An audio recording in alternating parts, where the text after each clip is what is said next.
In this video, we're going to discuss the diffusion of responsibility.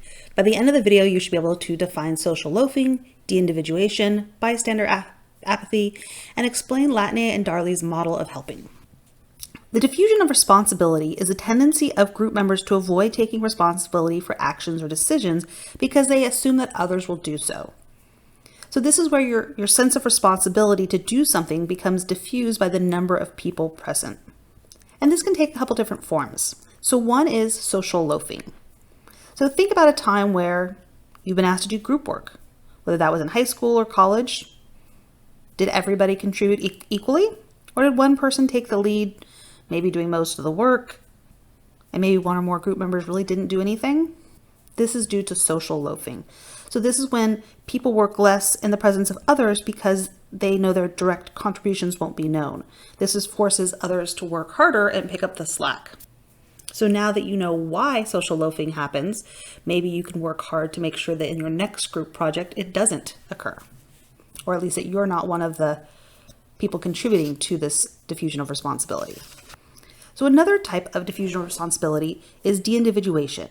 And this is where an individual loses awareness of their own identity. This happens in mobs, riots, people in uniform. So the idea is that you're in a big group and maybe you're all dressed similarly or look the same. And so you kind of lose your individual beliefs and ideas and you just kind of go along with what the group mentality is. And part of that has to do with the fact that you don't think that you'll be able to be identified.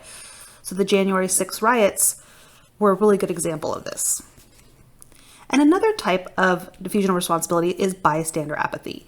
And this is where people fail to call for help when others are near because they assume that somebody else will.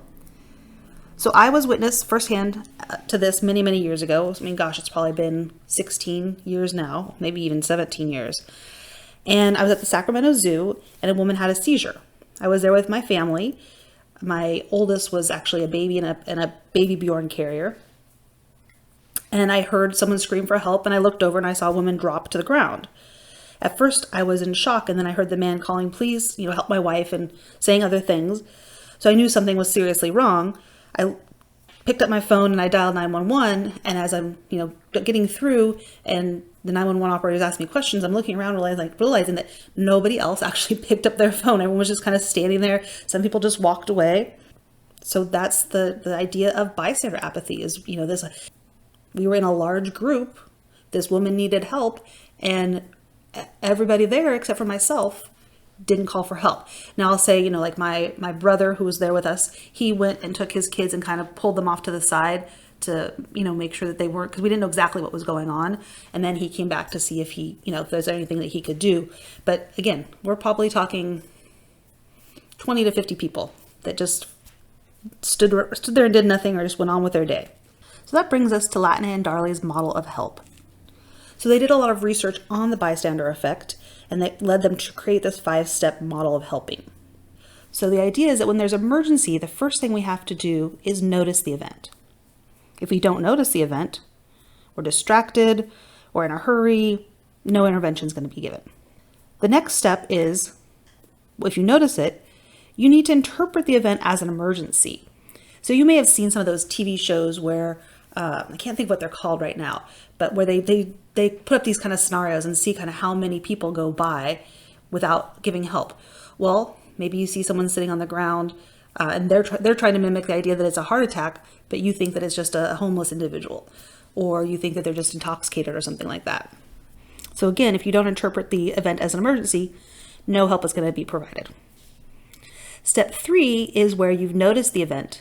You've interpreted it as an emergency and you assume responsibility. You don't diffuse that responsibility.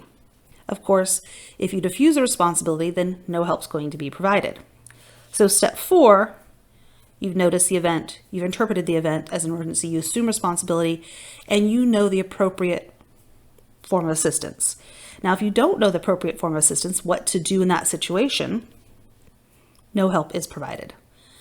Now, when help is provided, that means that you've noticed the event, you've interpreted it as an emergency, you assume responsibility, and you know what to do. So assistance is finally provided.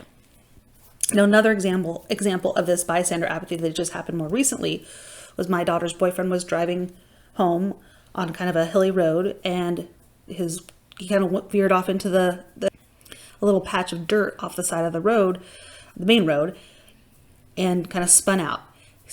And he ended up actually flipping his car twice.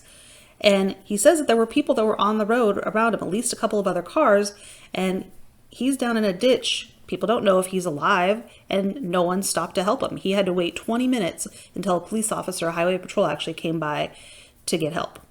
So, how would somebody, you see a car going off the road, you probably noticed it. You would think you would say it's an emergency, but these people all failed to assume responsibility. They said, oh, somebody else is in the area. My life is more important. I'm going to diffuse that responsibility and let somebody else take responsibility.